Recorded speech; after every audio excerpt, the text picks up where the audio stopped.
I was raised as a pastor's son.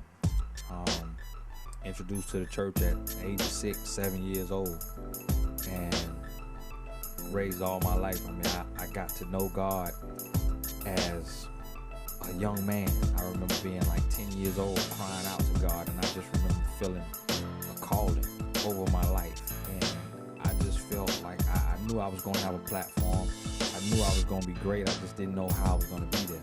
So I lived my life very cognizant of the Word of God and the way of the church, but also learning about the world. And I stayed away from the crowd. You know, I did things that I wanted to do, but whatever the masses was doing, I tried to shy away from it. Drinking, smoking, drugs, partying, stayed away from those things. And finally, when I hit college, I began to really backslide. You know, 18, young man, not knowing who I was, not knowing really where I was going, and trying to find myself. And I got caught up, you know, in the world. Started reaching out to the thugs, wanting to be hard. Started selling drugs.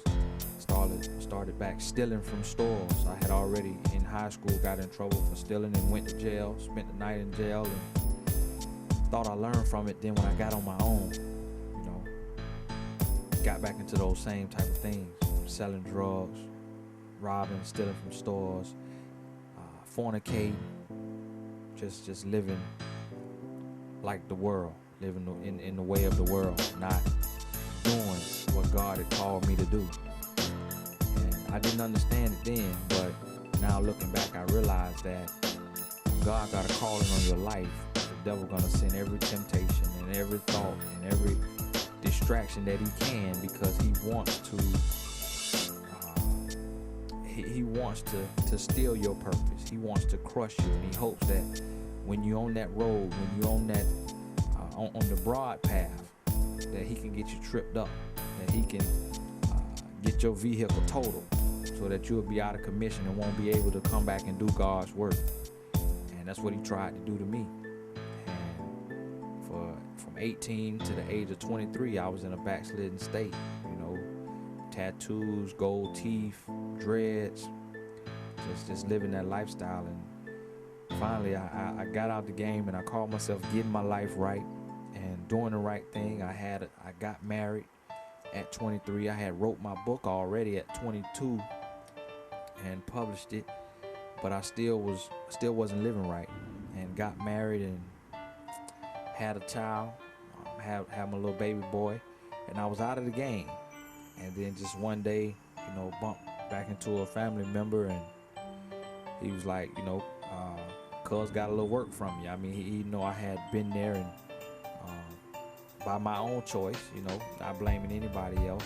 It was by my own choice, you know, like, you know, got a little work for you. And I was like, you know, I knew I didn't want to get back into selling drugs, but didn't really know how to say no right then. Just had got a new car, put some 22-inch rims on it, TVs in it, so it looked it, you know, it was like the world, you know. And I got back into the game, and I got back into selling drugs. And one night, not long after, I bumped into the wrong guy. You know, was a drug dealer, you know, kind of gangster rapper type dude, and met him, and, you know, talked about making some moves in that industry, you know, selling drugs. And it was probably a week later, me and my wife was going through. We had split up for a night. The devil was really working. And we had split up, got into a huge argument. And I went back to where I was from, Polk County, next county over from Tampa. And, you know, we made up that night, you know, via text or what have you. And I came back the next night after my marriage was almost over. Came back, you know, for us to reconcile. And so I had fixed that part. And when I came in the house, I went upstairs, it was late. I was with my wife, talking to my wife, and, you know, we talked for a while, and got hungry. We was gonna go out to Taco Bell, and I went back outside, and my car was gone. You know, this was my car for me at the time, being 23. Didn't have anything in my name, had an apartment, bad credit. Only thing I had in my name was that car. And I had just left my mother's house, so I had all my childhood memorabilia in that car, all my trophies, all my awards, all my scrapbooks. And my car, which was, about $30,000 in total, it was gone. All that was left was some glass on the pavement. And I can't really explain how that crushed me, to have the only thing that you have in your name, the thing that when you in the world symbolizes status. It symbolizes, oh, he's made it, that show you how small the vision was. Young guys where I'm from, all we wanted for status is a nice car with some rims, 2 cell phones, just to look like, a dope boy, like he has it, he has money. A new car and rims isn't cheap, so that's what it represents. That's what it represented, but that was taking me away from God, and I was giving the devil the glory, and I was representing the devil in his lifestyle, and God didn't want that for me. He didn't have that for me. So when that was snatched from me, I cried. It hurt me. It hurt my ego. It hurt my pride. I felt like I had been taken advantage of. But I realized then that anything that you work for in them streets and that you get without God and that you don't give God the glory for, it can be taken. When you put your trust and your heart into the riches on earth, into the material things on earth, it can be taken.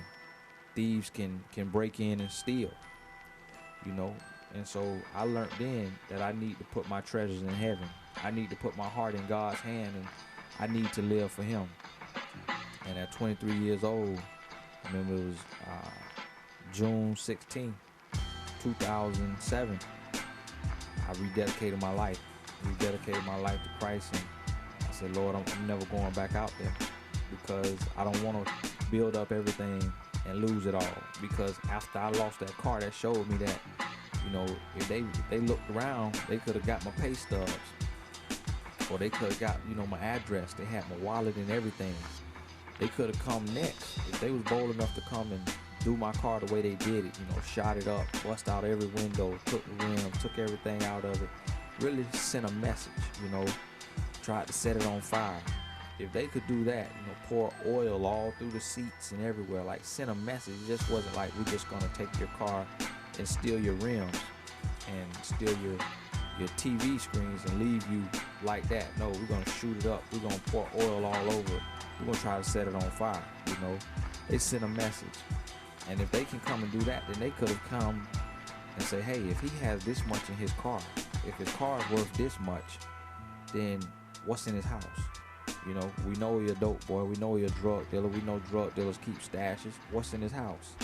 And although I didn't have much, they could have come in there and, when these guys reckless like that, in the heat of the moment, they shoot and kill whoever's in the way. And me having a newborn baby and having a beautiful wife, that could have really put my family at risk. And I learned my lesson right then, and I changed my life. And since then, I've been going full-fledged for all the way, 100% going hard for God. And it was almost like the prodigal son coming home. He